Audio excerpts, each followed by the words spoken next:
एक तरफ जहां इंडिया गठबंधन के तमाम दल वो अब कांग्रेस के साथ आकर कांग्रेस के झंडे के नीचे राहुल गांधी के नेतृत्व में मोदी सरकार से लोहा लेने को तैयार खड़े हैं, तो वहीं आज की तारीख में जो आनन फानन में राहुल गांधी ने बैठक बुलाई थी, तमाम पीसीसी प्रेसिडेंट्स की, तमाम इंचार्ज की, आज 3 घंटे तक कांग्रेस के टॉप के 50 से ज्यादा नेताओं के साथ राहुल गांधी इंदिरा भवन में बैठे।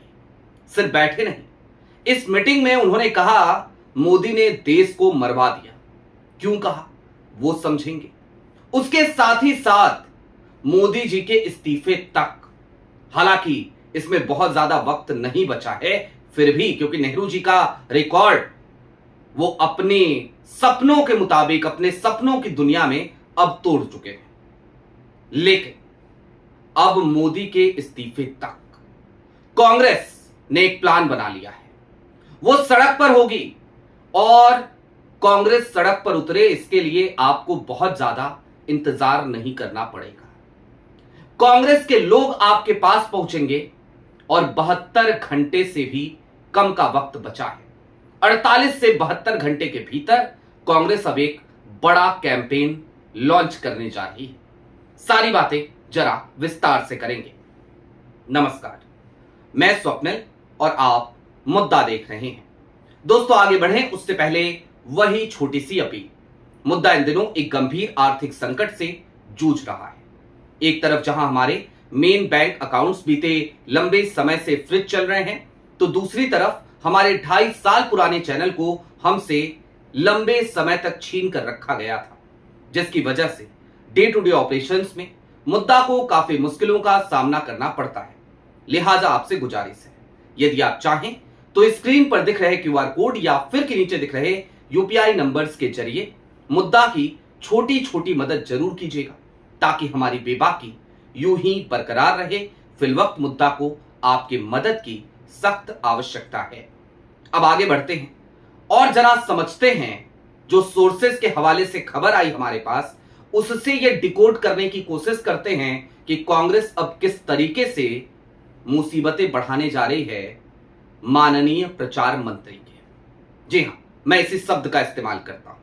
मोदी जी खुद को प्रधान सेवक कहें, प्रधान चौकीदार कहें, मैं उन्हें प्रचार मंत्री ही कहता हूं। अगर आप मुद्दा के नियमित दर्शक हैं तो आपको याद होगा, मैंने तकरीबन 3 तारीख को आपको एक खबर बताई थी, 3 जून को, और मैंने कहा था कि तमाम गोदी मीडिया चैनलों को एक स्क्रिप्ट भेजी जा चुकी है और यह स्क्रिप्ट 9 जून को बड़ी तेजी से बांची जाएगी। स्क्रिप्ट क्या थी कि प्रधानमंत्री नरेंद्र मोदी ने 9 जून की तारीख को देश के पहले प्रधानमंत्री यानी कि पंडित जवाहरलाल नेहरू जी का रिकॉर्ड तोड़ दिया, और 9 जून को वही हुआ।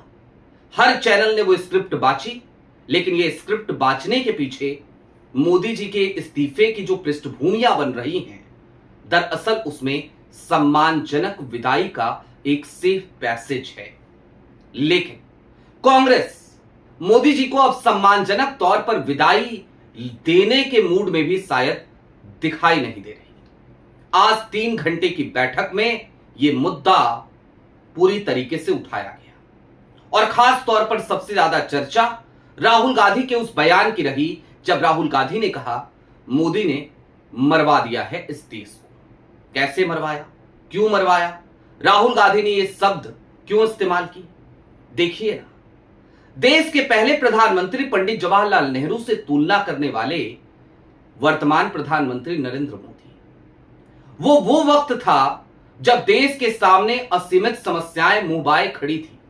भुखमरी हमारे पास, बेरोजगारी हमारे पास, कल कारखाने हमारे पास नहीं, उद्योग धंधे हमारे पास नहीं। उसके बावजूद समाजवाद का वो चेहरा नेहरू, उसे इस दुनिया का हर देश अपने पाले में, अपने खेमे में रखना चाहता था। लिहाजा नेहरू ने कहा हम गुट निरपेक्ष हैं। गुट निरपेक्षता की पंडित जवाहरलाल नेहरू की नीति की वजह से हमें उस वक्त दिक्कत नहीं हुई। 1962 में चीन ने पीठ में जो छुरा घोंपा, उसकी बात भूल जाइए। जाहिर सी बात है, एक बड़े पद पर जब कोई बैठता है तो अगर वो 99 फैसले सही करता है तो बहुत हद तक संभव है कि कहीं कहीं उससे गलतियां हो जाए। हो सकता है कुछ गलतियां नेहरू से हुई होंगी, लेकिन नेहरू कौन थे, उनसे तुलना कर रहे हैं प्रधानमंत्री नरेंद्र मोदी। आज की तारीख में राहुल गांधी को यह बोलने के लिए मजबूर क्यों होना पड़ा, जरा वो समझिए। इस देश में बेरोजगारी का आलम क्या है? तो आलम यह है कि इस देश में कभी प्रधानमंत्री नरेंद्र मोदी पकौड़ा तलने को रोजगार बताते हैं तो कभी रील बनाने को भी रोजगार बताते हैं। भाई हमारा तो पेशा है, हम यूट्यूब पे अगर वीडियो बनाते हैं तो हमारा पेशा है। हम पहले भी जब टीवी चैनलों में नौकरी किया करते थे, न्यूज चैनलों में नौकरी किया करते थे, तो यही तो किया करते थे। वहां पर भी तो खबरें ही पढ़ा करते थे। और मोदी जी की स्क्रिप्ट पढ़ने की जब नौबतें आने लगी तो फिर नौकरियां छूटने लगी, इस्तीफे दर इस्तीफे होने लगे और एक वक्त आया जब मेन स्ट्रीम मीडिया हमने छोड़ दी, मुंह त्याग दिया, समझ गए कि अब जगह नहीं बची है। हालांकि जिस समय हमने मेन स्ट्रीम मीडिया छोड़ी उस समय एनडीटीवी था, लेकिन एनडीटीवी आखिरकार कितने लोगों का बोझ उठाता। खैर, बेरोजगारी, देश की ढुलमुल होती अर्थव्यवस्था, रुपए का रोज नीचे गिरते जाना, ईरान के साथ दो शब्द सहानुभूति के ना बोलने की वजह से आज होर्मुज संकट में भारत के सामने आकर मुंह बाए खड़ी हुई ये किल्लत, पेट्रोल डीजल की, रसोई गैस की, महंगाई की मार, इन सब के बीच E20, E85 पेट्रोल ताकि एक मंत्री के बेटों का बिजनेस चलता रहे। इन तमाम स्थितियों में लाकर देश को खड़े करने वाले प्रधानमंत्री पेपर लीक के जरिए इस देश के नौजवानों, इस देश की आने वाली पीढ़ी, इस देश के टीनेजर्स, सबके साथ अन्याय करने वाले प्रधानमंत्री नरेंद्र मोदी। किसको कसूरवार ठहराया जाए साहब? आप प्रधानमंत्री हैं, आपको ही ठहराएंगे। तो फिर राहुल गांधी ये क्यों ना कहें कि मोदी जी ने देश को मरवा दिया। इस एक पेपर लीक में जिन बच्चों ने अपनी जान दे दी, जो लटक गए, जिन्हें अपने आगे का भविष्य अंधकार में नजर आने लगा, उनके कत्ल की जिम्मेदारी कौन लेगा? उन्होंने जान नहीं दी है, उनका कत्ल हुआ है इस सिस्टम की वजह से, तो क्या कहा जाए। खैर, बैठक में राहुल ने यह तो बोला ही, लेकिन इसके साथ ही साथ आज एक मूल मंत्र दे दिया। मूल मंत्र ये कि कांग्रेस को अब उतरना पड़ेगा सड़क पे, कांग्रेस को पहुंचना पड़ेगा गलियों में, नुक्कड़ों में, हर पीड़ित के पास जाकर उसके दर्द समझने पड़ेंगे, उसके आंसू पोंछने पड़ेंगे। टॉप के जो 50 नेता आज थे ना इंदिरा भवन में, उन सबको एक सख्त संदेश आज राहुल गांधी की तरफ से दिया गया। इसे टास्क भी कहिए। और टास्क क्या है? तो टास्क यह है कि अब एसी कमरों में मत बैठिए। 48 डिग्री 40 डिग्री से ऊपर का टेम्परेचर है, लेकिन देखिए उदय भानु चीफ किस तरीके से लड़ रहे हैं, देखिए युवा साथी किस तरीके से लड़ रहे हैं, तो उसी तरीके से अब लड़ना पड़ेगा।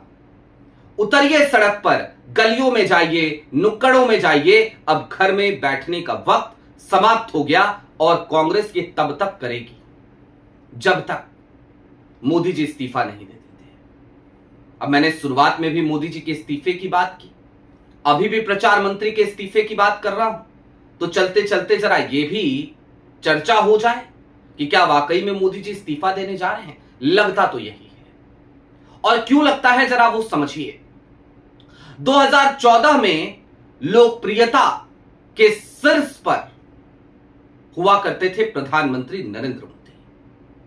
आलम यह था 2019 में कि प्रधानमंत्री को लेकर के राहुल गांधी ने कहा चौकीदार चोर है, 18-19 का समय था। तो मोदी जी ने नारा दिया चौकीदार चोर नहीं है, मैं भी चौकीदार। देश के लोगों ने कहा मैं भी चौकीदार। लेकिन आज का आलम देखिए आप, क्या देश का हर तबका जाकर के अंधभक्ति में डूबा पड़ा है। अरे बहुत सारे अंधभक्त वो भी आज मोदी जी की इन नीतियों से परेशान हो चुके हैं, आजिज हो चुके हैं। और यहां तक कि भारतीय जनता पार्टी के गठबंधन के सहयोगी हों या फिर कि भारतीय जनता पार्टी के अपने सांसद या फिर कि भारतीय जनता पार्टी के ऊपर बैठी वो संस्था जो मोदी जी और शाह साहब के आने से पहले भारतीय जनता पार्टी पे अपना राज, अपना हुक्म चलाया करती थी, यानी कि राष्ट्रीय स्वयंसेवक संघ आरएसएस, इन सब के भीतर अब एक डर समा गया है। डर इस बात का कि सत्ता के उस मुहाने पर आकर हम खड़े हो गए हैं जहां पर अगर अभी भी हम उसी एटीट्यूड में रहे कि मोदी नाम केवलम, तो मामला बिगड़ जाएगा। और इसको बिगड़ने से रोकना है तो एक ही तरीका, एक ही तरीकेकार है कि भैया पल्ला छुड़ाओ, मोदी जी अब तो घर जाओ। लेकिन घर जाएंगे तो जाएंगे कैसे? रिकॉर्ड नेहरू का तोड़ना था। अब नेहरू जी का रिकॉर्ड तोड़ने के लिए इनको 2029 में भी प्रधानमंत्री पद की शपथ लेनी पड़ती, तो लंबा समय है, वो अभी संभव नहीं लगता। तो इन्होंने एक नया तरीका उसका भी खोजा और 3 जून को तमाम गोदी मीडिया चैनलों को एक स्क्रिप्ट भेजी कि भाई चला देना खबर, सब फालतू बातें हैं कि नेहरू इतने दिन प्रधानमंत्री रहे, उतने दिन प्रधानमंत्री रहे, चुने गए प्रधानमंत्री के तौर पर। अब शब्द ये इस्तेमाल होने लगा है, चुने गए, जबकि शब्द होना चाहिए था निर्वाचित। हालांकि निर्वाचित उस समय भी नेहरू थे, भाई मनोनीत थे, तो क्या हुआ, हम तो निर्वाचित ही मानेंगे। और मनोनीत प्रधानमंत्री के तौर पर नेहरू ने इस देश को जो सपने दिखाए या फिर इस देश के लिए जो सपने सजोए और जिसके लिए अथक मेहनत करी, प्रधानमंत्री जी आपको तो देश सोने की थाली में परोस कर दिया गया था। जब 2008-9 में पूरी दुनिया में आर्थिक मंदी अपना कहर ढा रही थी, तब भारत, डॉक्टर मनमोहन सिंह प्रधानमंत्री थे, रघुराम राजन आरबीआई गवर्नर थे और देश को उस बड़े संकट से बचा लिया गया था। सबसे ज्यादा सुदृढ़ था वो देश। आप आए, सपने दिखाए, 15 लाख की बात करी और देश को कर्जे में डाल गए। अब आप जितना बिगाड़ चुके हैं वहां से इस देश को संभलने में भी लंबा वक्त लगेगा, लेकिन फिर भी जाहिर सी बात है, आप मन बना चुके हैं तो चले जाइए यही सोचकर कि देखो नेहरू का रिकॉर्ड तो मैंने तोड़ दिया। कुल मिलाकर दोस्तों, अब राहुल की टीम, राहुल के बब्बर शेर वो सड़क पर उतरने जा रहे हैं। सिर्फ सड़क पर उतरने नहीं, बल्कि अब भारतीय जनता पार्टी के खिलाफ मोर्चा खोलने जा रहे हैं और तब तक खोल के रखेंगे जब तक मोदी जी इस्तीफा नहीं दे देते। आपकी क्या राय है वो हमें कमेंट बॉक्स में जरूर बताइएगा। अभी के लिए दीजिए इजाजत। चलते चलते फिर वही अपील, चैनल पर नए हो तो सब्सक्राइब करते हुए जाइएगा, सक्षम हो तो मुद्दा की छोटी छोटी मदद जरूर कीजिएगा। बहुत शुक्रिया।